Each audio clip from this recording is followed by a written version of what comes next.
Warning! The following program contains explicit doses of common sense, government skepticism, and humor too spicy for HR departments. Viewer discretion is advised, especially for anyone still wearing a Trust the Science bumper sticker.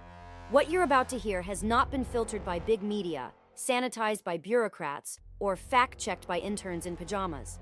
Side effects include a sudden craving for freedom, random fits of laughter, and realizing Congress doesn't deserve weekends off. You've been warned. Data and dissonance, where the truth shows up caffeinated and unapologetic. 41 days of shutdown. Federal workers unpaid. Snap cards frozen. Democrats imploding. And now, 8 senators just crossed the aisle faster than Kamala crosses state lines when something goes wrong. Was it compromise or cover-up? Tonight, on Data and Dissonance, we dig into the Shutdown Showdown. The House hangs by a thread. Because nothing says functioning government quite like 41 days of chaos followed by a deal nobody understands. What's up, Patriots? Welcome back to Data and Dissonance, where we drink our coffee black, our news unfiltered, and our politics like a good chili cook-off. Spicy, messy, and guaranteed to burn the week. It's November 12th, 2025, the day Washington swears the shutdown is almost over. Which, let's be honest, is like your buddy promising just one more beer. We've all heard that lie before. Now let's bring in the crew, our band of beautiful degenerates that make this circus worth the ticket price. Brian, our resident MAGA flamethrower. The man who believes the federal government should come with a return policy and who still hasn't forgiven Fauci for ruining his bowling league. Rachel, our voice of reason, our independent queen, the only person here who still owns a Prius and a gun. She's proof you can be moderate without being boring. Daniel, our conspiracy conductor, the guy who can find a CIA document hiding behind every printer jam. If the Illuminati ever had a press conference, he'd be front row live tweeting it. And of course, Skylar, our progressive firecracker from the Green Party, who's probably solar powering her mic right now. She's the only person who can roast capitalism and then Venmo me for half the Starbucks bill. All right, team, tonight's main course, the Senate's sudden kumbaya moment. 8 Democrats broke ranks faster than Hunter Biden at a drug test, and now everyone's pretending they just found common ground. Let's unpack that mountain of manure. So yesterday, the Senate passed their shiny new funding deal, 60-40, and today it lands in the House like a flaming paper airplane aimed right at Matt Gaetz's forehead. 8 Democrats flipped, and now the left's eating its own. Bernie's mad, the squad's tweeting in all caps, and CNN's running "Democrats Show Courage" headlines like they just stormed Normandy. But let's be real. This smells fishier than Pelosi's insider trading portfolio. The elections wrap up, and suddenly the same people who swore they'd never bend are bending like yoga instructors at a DC brunch. Brian, I can already see smoke coming out your ears. Take the first swing. Artie, this wasn't compromise. This was a political rehab session for Democrats who just OD'd on arrogance. These 8 didn't cross the aisle. They tiptoed over with a camera crew. You don't wait 40 days to feed federal workers and then brag about compassion like you invented empathy. Nah, this was stage managed down to the lighting. They dragged us through hell to look heroic in the 11th hour. It's the equivalent of lighting your kitchen on fire so you can film yourself rescuing the cat. And the timing, please. Elections wrap up, headlines fade, donors stop calling, and boom, bipartisan breakthrough. They saw their polling. They knew people were tired of the circus. So they threw on clown makeup, called it unity, and CNN played the soundtrack. If that's courage, then Dr. Fauci deserves a Grammy. I swear, Brian, if political hypocrisy were a gas, DC could power the whole grid. You're saying they went from arsonist to firefighter faster than Pelosi's stock app updates? Exactly. They torched the House, then showed up with a bucket of PR and said, "We did it." Fair enough.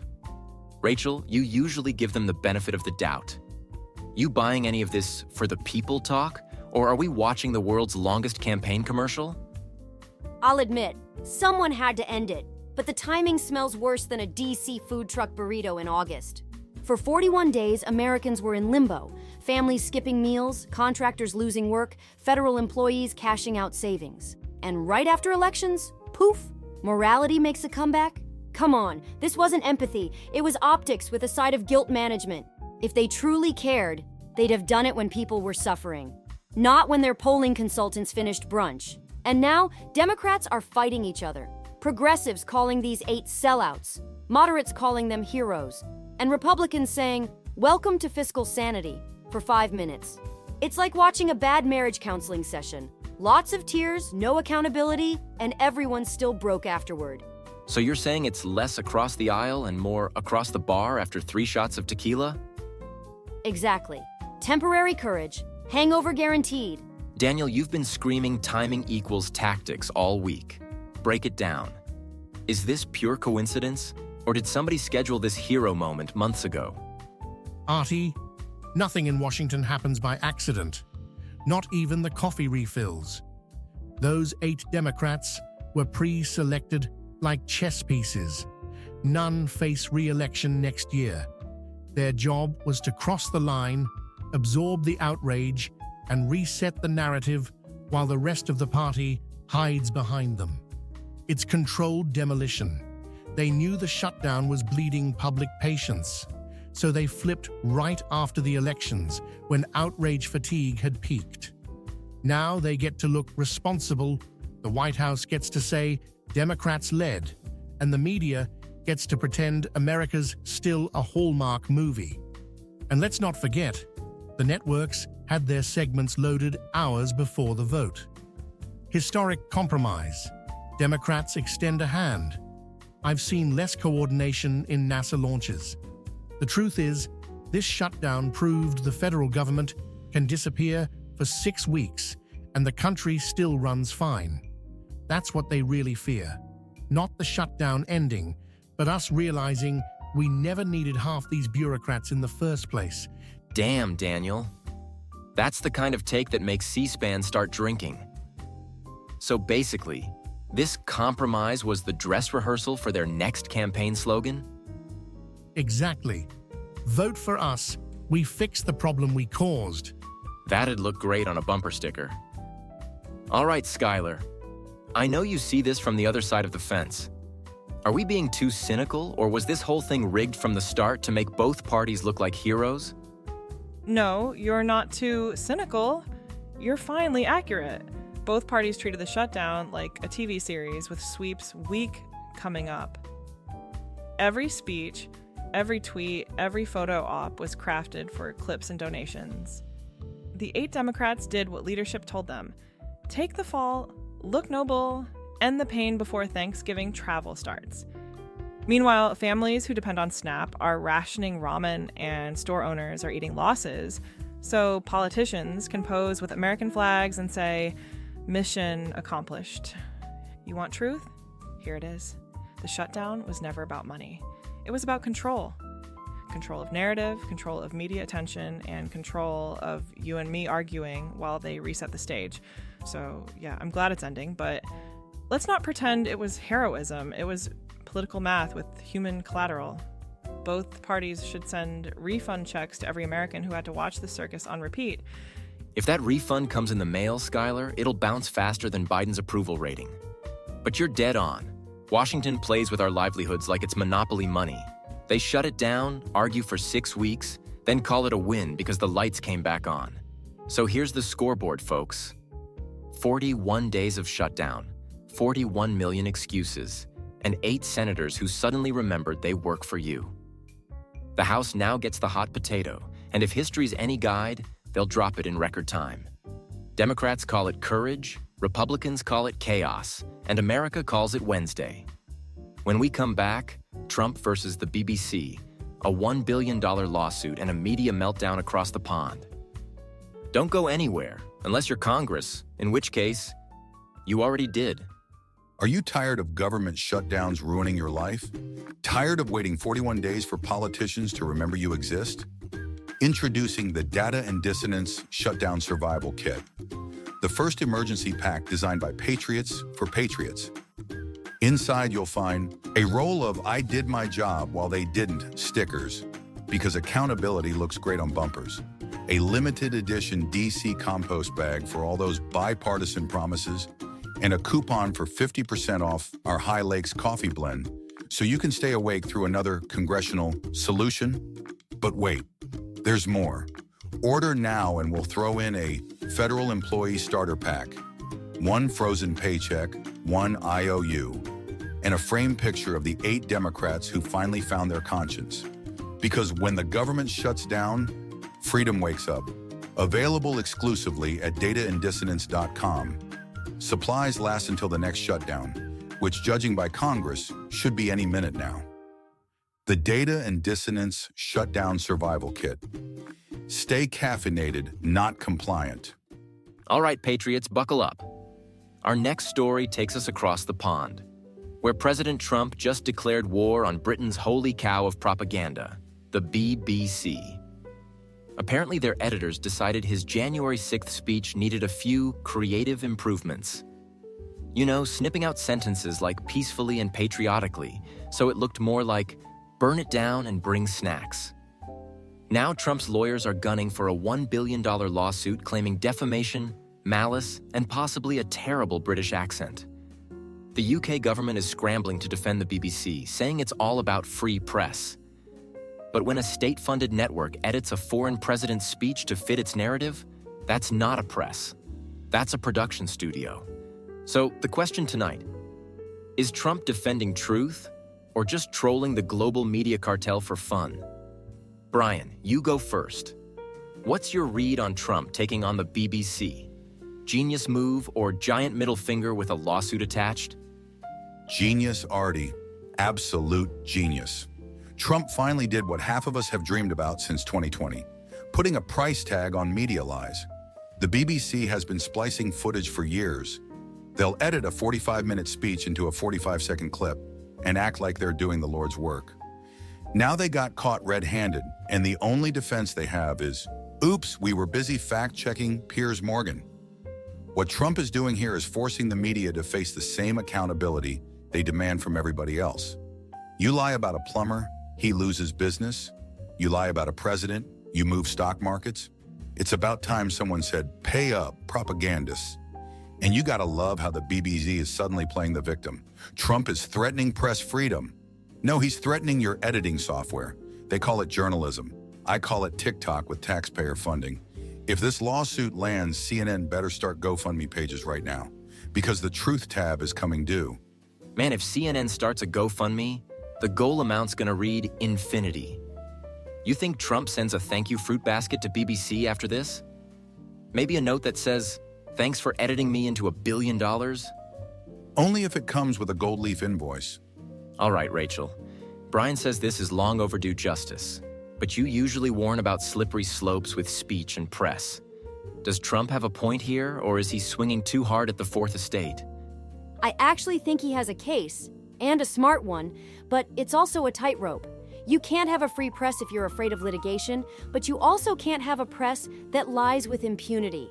The BBC crossed a line when they cut the context out of a foreign leader's speech to create clickbait drama. That's not reporting, that's editing for political profit. If they'd done this to Obama, every journalist in Europe would be wearing black armbands. Instead, they shrug because it's Trump.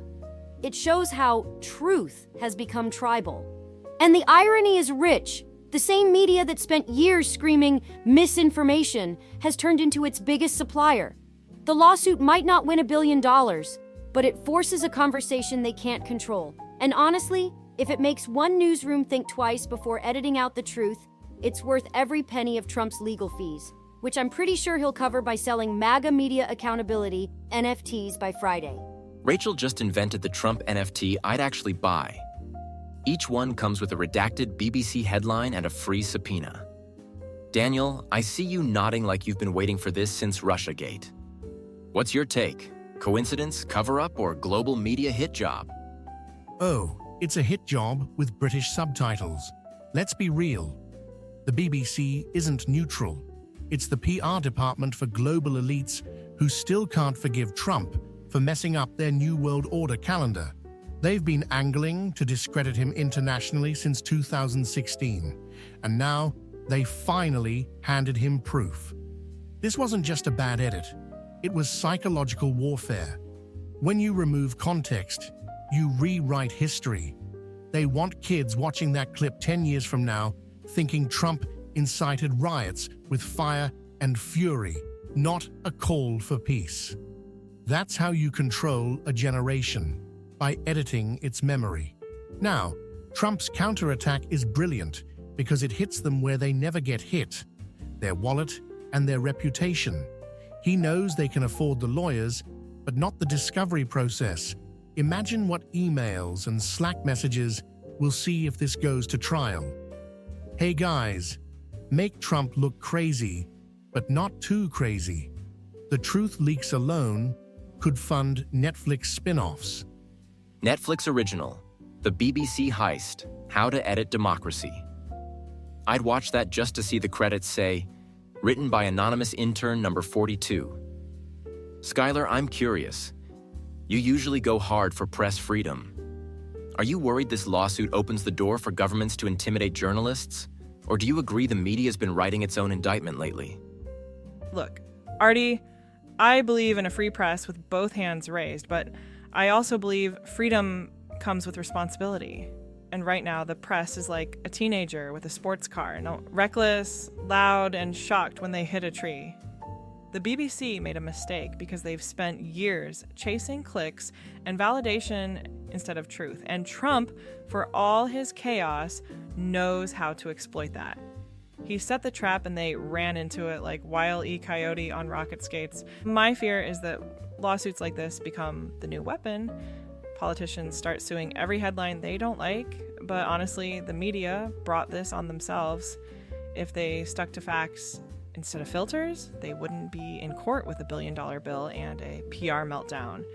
At this point, I'm rooting for whoever learns humility first, and my money's on nobody.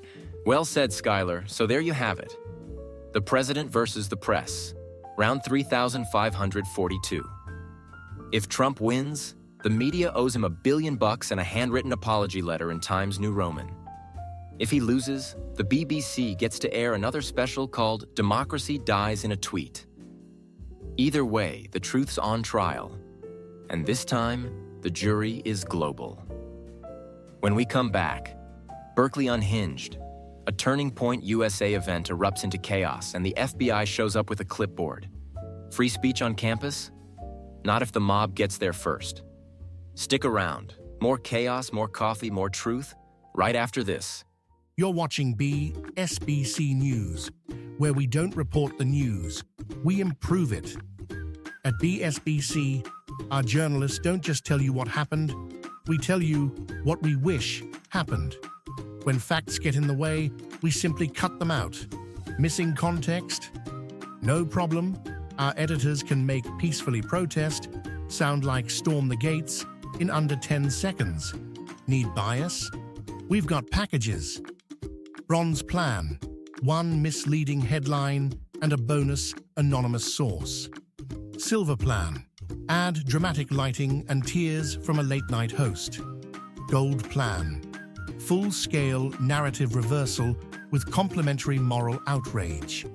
Here at BSBC, we pride ourselves on turning journalism into performance art. Because who needs truth when you've got ratings?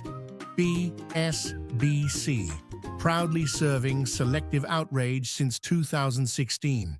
And remember, if the story doesn't fit, we'll edit it till it does.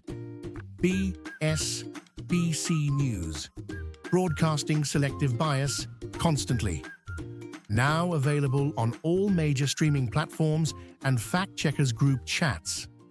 All right, Patriots, let's head west. The land of palm trees, overpriced rent, and apparently protest permits that expire when a conservative shows up.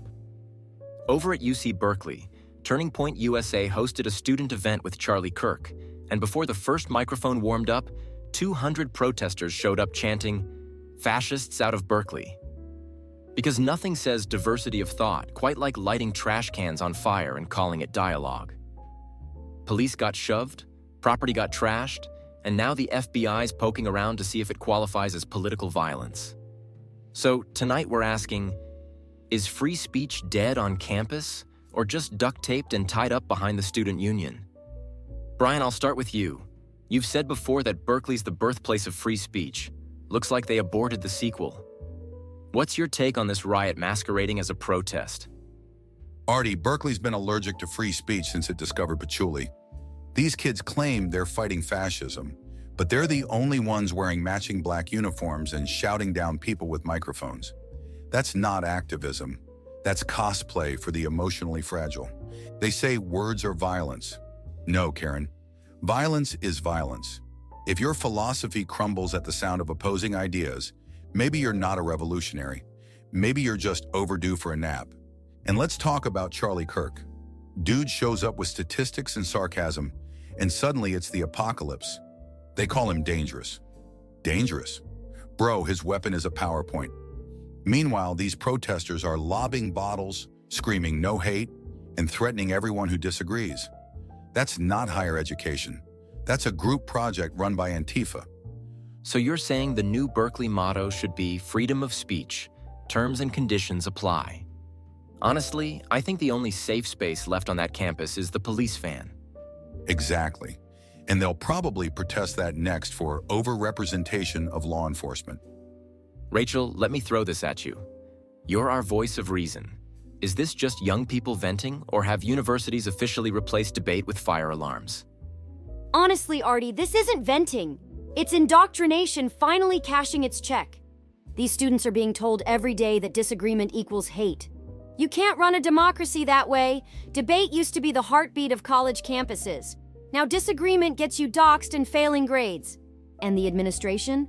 They hide behind "we value all voices" press releases while quietly pulling the plug on events that might hurt someone's feelings.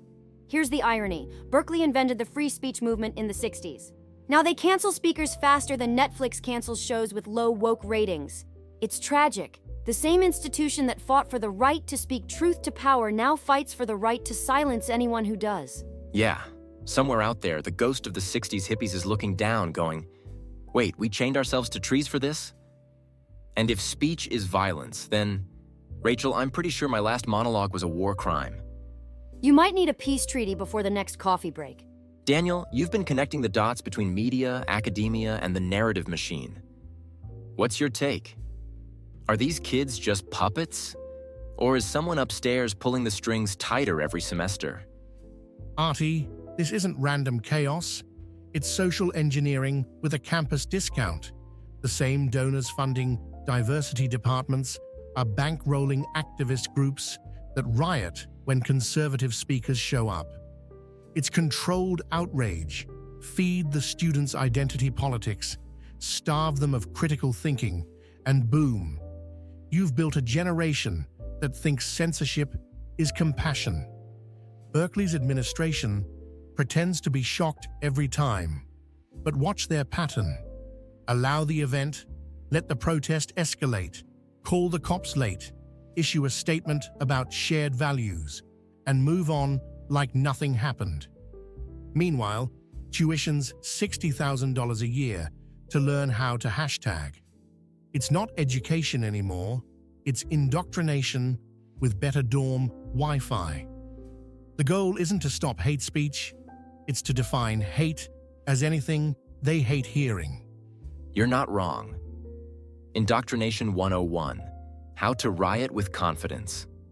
I swear, Daniel, if Berkeley offered a major in victimhood, they'd have a waiting list longer than their math department. They already do, Artie. It's called sociology. All right, that one's gonna get us banned in 3 counties. Skylar, you're our progressive. Give me your honest take. I know you value protest, but where's the line between activism and anarchy? Look, I believe in protest. It's the backbone of democracy. But this wasn't protest. This was tantrum with smoke grenades. There's a difference between showing up with a sign and showing up with zip ties and pepper spray. These students don't want dialogue. They want dominance. And it breaks my heart because I used to believe universities were where you tested ideas. Now they're where ideas go to get mugged. I'll be honest, a lot of progressives like me are tired of being lumped in with this nonsense. You can care about social justice without shutting people up. You can disagree without demolition. If your first reaction to a speaker you hate is violence, congratulations, you've become exactly what you claim to fight. The real radicals are the ones still willing to talk, and those voices on both sides are being drowned out by mobs who think rage equals righteousness. Well said, Skylar. And props for saying what most left-leaning folks are scared to admit. Free speech ain't a partisan issue. It's an American one. Also, I'm stealing ideas go to get mugged. That's gold. I'm putting that on a coffee mug. So here's where we land, folks. Berkeley's once again proven that free speech isn't free. It comes with a police bill and a broken podium. If universities keep treating opinions like biohazards, we're going to graduate a generation terrified of conversation. The mob doesn't fear hate. It fears losing control of the microphone. And around here, that's exactly why we'll never shut up. Feeling anxious because someone on campus disagreed with you? Introducing the College Safe Space Emergency Kit, now available at Data and Dissonance University, a totally fake school that still costs less than Berkeley. Each kit includes one pair of noise-canceling earmuffs labeled "For Opposing Views," a participation trophy for surviving conversations, and a portable cry tent because real tents are triggering. Still upset? Just open your complimentary trigger alert cards and wave them until reality goes away. Available in 3 sizes: freshman fragile, sophomore sensitive, and senior snowflake. Order now and we'll throw in a free Words Are Violence t-shirt and a semester's supply of self-validation. The College Safe Space Emergency Kit, helping tomorrow's leaders hide from today's ideas. Only at dataanddissonance.com, where sarcasm is still a core requirement. All right, patriots. After 41 days of shutdowns, fake news, and campus meltdowns, there's one thing that still works flawlessly. Our coffee. Introducing the Data and Dissonance coffee line. Roasted right here in the USA for people who still believe in hard work, loud truth, and strong caffeine. High Lakes Blend. Light roast. Bright citrus. Smooth chocolate. The flavor of freedom at sunrise. Rock Creek Blend, medium roast. Bold, balanced, with notes of toffee and don't tread on me. Bitterroot Blend, dark roast. Strong enough to wake Congress from a nap, if that were possible. Grab a bag, grab a mug, or grab both, because compliance is exhausting and caffeine is patriotic. And while you're at it, check out the new Gen X Built Different Raised Right gear, the Make Orwell Fiction Again bumper stickers, and the new Stay Caffeinated Not Compliant hoodies. Perfect for triggering your local socialist in style. Head over to Data and Dissonance at printify.me and stock up before the next emergency the government invents. Data and Dissonance merch, because speaking truth looks better in our colors. All right, patriots, we've hit the final stretch of tonight's ride. We covered it all. A government that suddenly found its conscience right after elections, a global media that edits truth like it's a TikTok trend, and a college campus that treats free speech like contraband. Now it's time for our crew to bring it home. Final thoughts, uncensored, unfiltered, and probably unfit for NPR. Brian, you've been breathing fire all night. Kick us off, brother. What's your final take on this circus we call America 2025? Artie, I'm going to keep it real. This week felt like deja vu wrapped in irony. We had a government shutdown that proved Washington doesn't actually run the country, a media empire caught faking facts, and college kids trying to cancel oxygen. It's like the system's running a parody of itself, and the punchline is our tax bill. But here's the silver lining. People are waking up. You can feel it. Regular Americans, the ones who still work, raise kids, pay bills, and don't have time for identity politics bingo, they're seeing through the nonsense. They're realizing that bipartisanship means everyone teaming up to waste your money, and fact-checking means deleting whatever doesn't fit the script. So my final thought, stop waiting for heroes in Washington. Be your own damn hero. Brew your coffee strong, stand your ground stronger, and remember, every time the elites say, trust us, check your wallet. Brian just baptized the audience in espresso and common sense. Somebody put that on a t-shirt. Trust us equals check your wallet. All right, Rachel. Bring the balance before Daniel turns this into a Netflix conspiracy doc. I'll try, Artie. Look, America feels divided because we keep rewarding outrage instead of honesty. The shutdown, the protests, the lawsuits, they all have the same root problem. Nobody's listening, everybody's branding. We've turned conversation into combat. The left screams, the right memes, and the middle just scrolls until something funny breaks the tension. Here's the thing, disagreement used to build this country, now it breaks it. If we don't start valuing truth over team colors, we'll keep getting leaders who feed us drama because it sells. I don't care if you're MAGA red or eco green. We've got to remember that freedom only works when we tolerate the uncomfortable. So my final thought, speak up, but also hear up. Argue fiercely, laugh loudly, and never let algorithms tell you who the enemy is. See, that's why we keep Rachel around. She somehow drops truth bombs wrapped in therapy. You're like the political life coach none of us asked for but desperately need. Daniel, your turn, brother. What's the big picture here? Big picture? We're living in an age of managed chaos, Artie. Every headline's engineered, every crisis monetized. The shutdown, the BBC, Berkeley, all different stories. Same algorithm, divide, distract, and drain. They sell fear because it keeps us from noticing who's actually holding the strings. But here's what they didn't plan for. The digital age gave regular people a megaphone. You can't censor everyone. You can't memory hole millions of screenshots. The truth has gone peer-to-peer. My final thought? The real rebellion isn't in the streets, it's in your mind. Question everything. Verify, don't vilify. Laugh at the absurdity, because humor kills propaganda faster than fact checks ever will. And remember, the minute they call you dangerous, it means you're over the target. Damn, Daniel. You just made Orwell sit up in his grave and take notes. Remind me never to let you near my browser history. All right, Skylar, close out the panel for us. You've been the wild card tonight. What's your final word?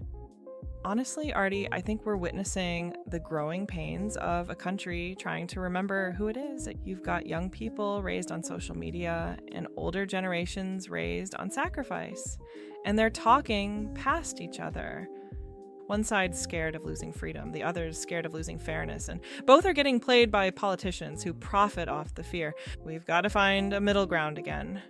One where you can love your country and challenge it. Where protests don't become riots and facts don't need filters.